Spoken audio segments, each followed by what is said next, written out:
शुरू करते हैं आपकी वर्कशीट नंबर 11। ये आपकी 6 तारीख की वर्कशीट है, तो आप लोग इसे पहले अच्छे से लेबल कर लेंगे। ठीक है, वर्कशीट नंबर डाल देंगे, अपना सब्जेक्ट, अपना क्लास, अपना नाम, अपने टीचर का नाम आप लोग लिख लेंगे। अब लिखा है गेटिंग टू नो प्लांट्स। आज हम लोग पेड़ों के बारे में जानेंगे। स्टीम, स्टीम माने क्या होता है? उसका तना, है ना। Steam is the part of the plant which usually grow above the ground. यानी कि प्लांट का वो हिस्सा है जो स्टीम जो है वो प्लांट का वो हिस्सा है जो ज़मीन के ऊपर निकलता है। It is generally green in colour. ये ज़्यादातर हरे रंग का होता है। In the most of the plant is grow vertically upward and bears branches, leaves and flowers and buds।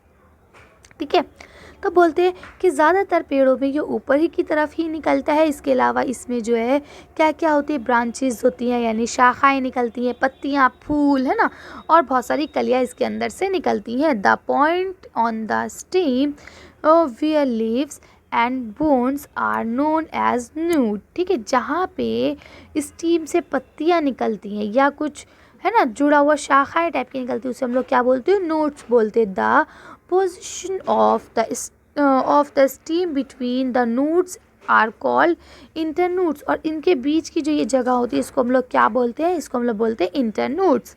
ठीक है, अब यहाँ लिखा है look at the picture, look at the plant show in the picture.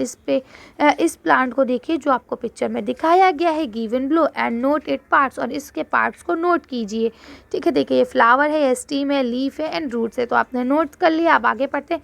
If you have a potted plant, अगर आपके पास कोई एक गमला है पेड़ वाला एट योर होम, आपके घर में, then try to identify it stem, तो उसकी स्टीम्स को ढूंढने की कोशिश करिए कि इसकी स्टीम कहाँ है। अब यहाँ लिखा है व्हाट डज स्टीम डू, यानी स्टीम क्या क्या कर सकती है। तो यहाँ देखिए क्या लिखा है। Number 1, support a plant to stand right up, यानी कि वो पेड़ को सीधा खड़ा होने में मदद करती है। नंबर 2 क्या है आपका?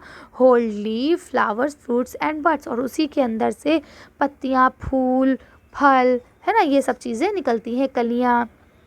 सी क्या है?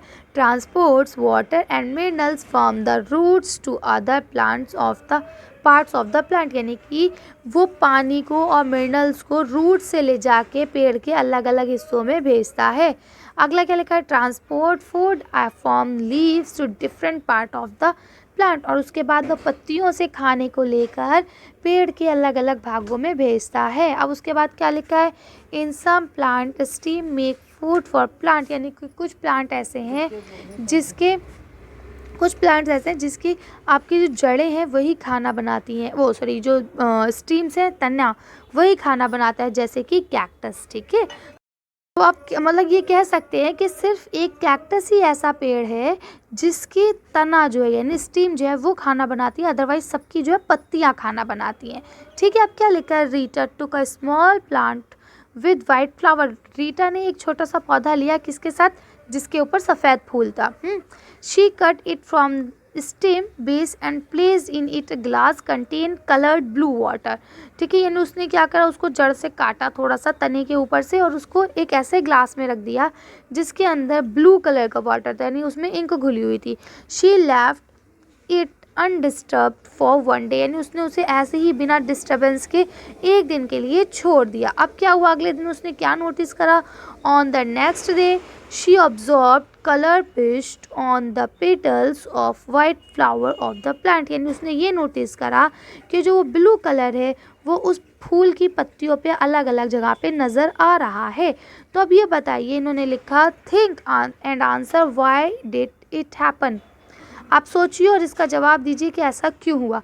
तो देखिए इन्होंने अपना जवाब खुद ही लिख दिया है यहाँ पे। यहाँ लिखा है stem conduct the water from root, यानी स्टीम जो है वो जड़ों से पानी को खींचती है।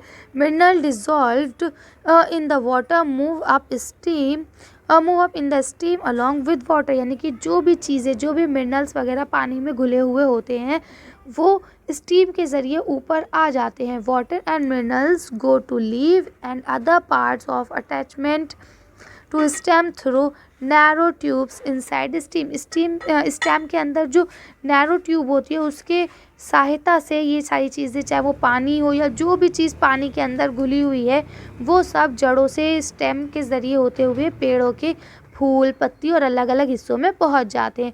तो इसी वजह से ये जो है नीला हो गया। तो आप इसका आंसर यही लिखेंगे पूरा, ये आपको इन्होंने आंसर ही दिया है। चलिए अगला क्वेश्चन पढ़ते हैं। यहाँ आपका क्वेश्चन दिया है, let us check what we have learn. चलिए इसे चेक करते हैं कि हमने क्या क्या सीखा।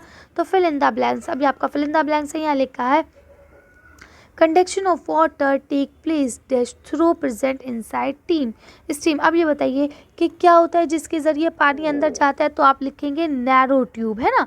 तो इसका आंसर हो जाएगा नैरो ट्यूब। और उसके बाद लिखा है stem conduct water and dash dissolve in water. ठीक है, तो अब आपको यहाँ क्या लिखना है, यहाँ आपका आ जाएगा और सॉल्ट, है ना। तो चलिए काम करते हैं, इन दोनों के आंसर्स को हम लोग एक साथ देख लेते हैं। आंसर यहाँ से लिखेंगे नैरो ट्यूब्स और सॉल्ट। ठीक है, तो पहले का हो जाएगा नैरो ट्यूब और दूसरे का हो जाएगा सॉल्ट। तो आप दोनों का लिख लेंगे। चलिए आगे पढ़ते हैं। तो आपका नेक्स्ट क्वेश्चन यहाँ लिखा है, appearance of colour paste on petals of white flower was due to conduction of colour water from glass by these tube present in stem. यानी अब इन्होंने बोला कि जो पानी में नीला कलर घुला हुआ था वो फूल में इसलिए पहुंच गया क्योंकि जो स्टेम के अंदर आपकी नैरो ट्यूब होती है उसकी सहायता से। तो यस, ये उसकी सहायता से ही पहुंचा, अगर वो नहीं होती तो ये नहीं पहुंचता।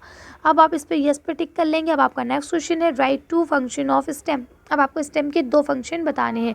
तो चलिए एक काम करते हैं, हम लोग स्टेम के 2 फंक्शन देखते हैं। अभी हम ऊपर से 4-5 फंक्शन पढ़ के आए, उन्हीं में से कोई 2 फंक्शंस को लिखेंगे। चलिए आंसर देखते हैं। तो अब आप इसका आंसर यहाँ से लिखेंगे कि देखिए क्या लिखेंगे आप यहाँ से, ये थोड़ा सा इसमें ये गलत लिखा हुआ है इसलिए मैं इसे कट कर रही हूँ। ठीक है, अब आप लिखेंगे, आपसे 2 पूछे गए हैं, है ना। तो आपको मैंने ये सारे बता दिए, आपको जो अच्छा लगे आप उसको लिख सकते हैं। देखिए, support a plant to stand up right, यानी कि ये आपके पेड़ को सही सीधा खड़े होने में मदद करता है। इसके अंदर से पत्तियाँ, फूल, फल ये सब चीज़ें निकलती है ना। ये पानी को इधर से उधर ले जाने में मदद करता है, पेड़ के डिफरेंट डिफरेंट हिस्सों में ले जाने में। तो इस तरह से कहने का मतलब ये कि यहाँ पे मैंने ये सारे पॉइंट्स आपको दिखा दिए जो आपको उसमें थे वर्कशीट में। अब आप इसमें से कोई भी 2 पॉइंट लिखेंगे क्योंकि आपके आंसर में सिर्फ 2 पॉइंट पूछे गए हैं। ठीक, तो आज की वर्कशीट को अपना यहीं खत्म करते हैं। आज की वीडियो में बस इतना ही। अगर आपको हमारी वीडियो पसंद आई हो तो प्लीज़ इसे लाइक और शेयर करें। अगर अभी तक आपने हमारे चैनल को सब्सक्राइब नहीं करा है तो प्लीज़ हमारे चैनल को सब्सक्राइब करें। Thank you for watching.